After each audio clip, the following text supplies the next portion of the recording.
po bang kamayan natin ang kapatid at kumustahin natin sila?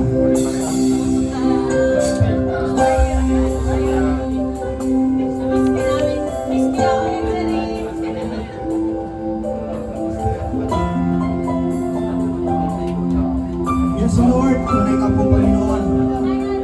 Hindi po, ano po pinapasiyasan sa inyo, Diyos, ang aming puso, sapagkat alam po namin, O Diyos, na hindi po kami na katulad ng mga anghel na lumalakad sa inyong harapan, na sila po'y malinis.